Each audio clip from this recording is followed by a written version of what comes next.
Praise the Lord. जय मसीह की।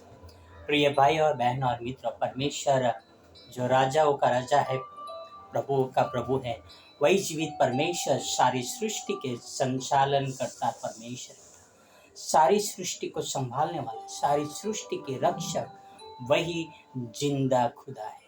आज हम बात करने वाले हैं जिंदा खुदा के बारे में। भाई और बहनों और मित्रों, परमेश्वर जीवित है और परमेश्वर कोई मनुष्य के हाथों की कारीगरी और कल्पना से गढ़ा हुआ नहीं है। परमेश्वर जो हमें श्वास देते हैं, वो परमेश्वर जो हमारा इतना अच्छा शरीर देते हैं, वो परमेश्वर जो सारी सृष्टि को संचालन कर सकता है, वो परमेश्वर क्या एक पत्थर की मूर्त में रह सकता है? क्या वो परमेश्वर एक मिट्टी की मूर्त में रह सकता है? क्या वो परमेश्वर मनुष्य से बन सकता है? जो परमेश्वर मनुष्य को पैदा कर सकता है, जो परमेश्वर मनुष्य के नथनों की श्वास दे सकता है, क्या वह मनुष्य परमेश्वर को बना सकता है? क्या वो अपने सर पे उठाकर, क्या अपने कंधे पे बिठाकर, क्या उसको अपने गोद में उठाकर नाचता हुआ क्या परमेश्वर को नचा सकता है? नहीं। परमेश्वर सारी सृष्टि को नचाने वाले ईश्वर है। भाई और बहन और मित्रों, बाकी मनुष्य जो मूर्तों के पीछे भागते हैं अंधों की जैसा, सोचिए, वो मूर्त है, वो परमेश्वर नहीं है। क्या मनुष्य मूर्त के अंदर प्राण डाल सकता है? नहीं, क्योंकि हमारा परमेश्वर जिंदा है। भाई और बहन और मित्रों, परमेश्वर हमारे दिल में बसना चाहते हैं, परमेश्वर हमारे साथ साथ साथ चलना चाहते हैं। वो तुम्हारे नशाए नाचना नहीं चाहते। आओ हम जीवित परमेश्वर को ढूंढे, उन मूर्तों के पीछे न भागे जो अंधे सरवाहे आपको भटका रहे। आओ एक वचन पढ़े कि बहुत ही सुंदरता के साथ लिखा है पवित्र शास्त्र में। हम देखते हैं कितना सुंदर वचन है।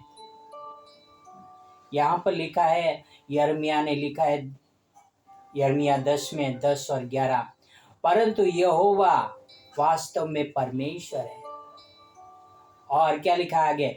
जीवित परमेश्वर और सदा काल का राजा वही है। वो जीवित परमेश्वर है, वो सही सदा काल का राजा है।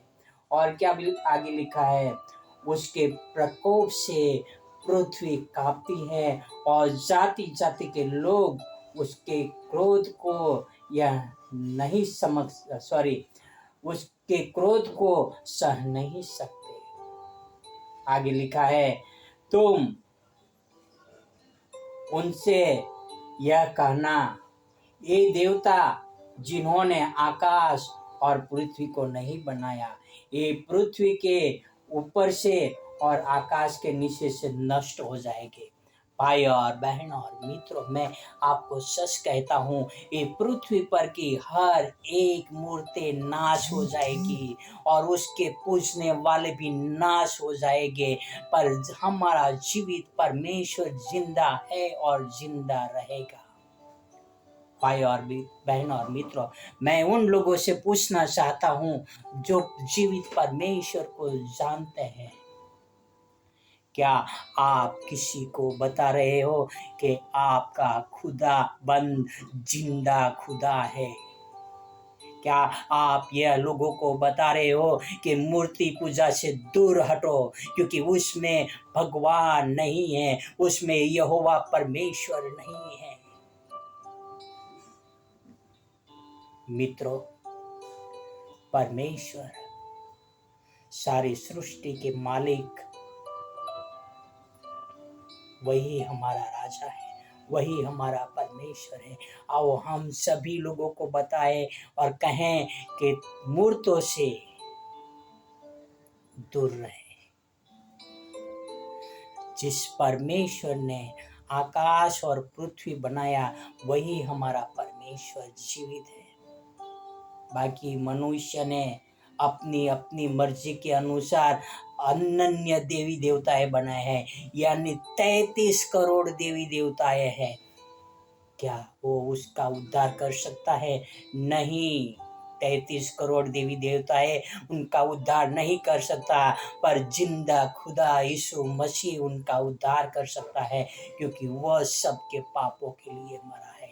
हमारा परमेश्वर जीवित है। आओ हम हमारा परमेश्वर को मूर्तों में न ढूंढें। आओ एक निर्णय ले कि हम परमेश्वर के खोजी बनेंगे, वो परमेश्वर जो जीवित है।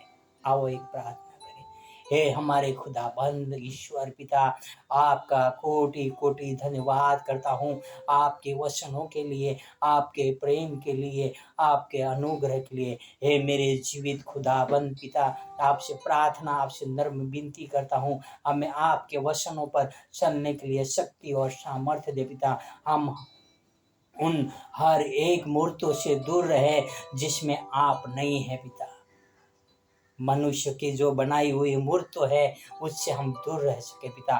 ऐसी आप हमें शक्ति और सामर्थ्य दे पिता। ये आपसे प्रार्थना, आपसे नर्म विनती करता हूँ पिता। यह सारी प्रार्थना मेरे उद्धार करता, प्रभुओं का प्रभु, राजाओं का राजा यीशु मसीह के नाम से करता हूँ। आमीन, आमीन, आमीन। God bless you everyone.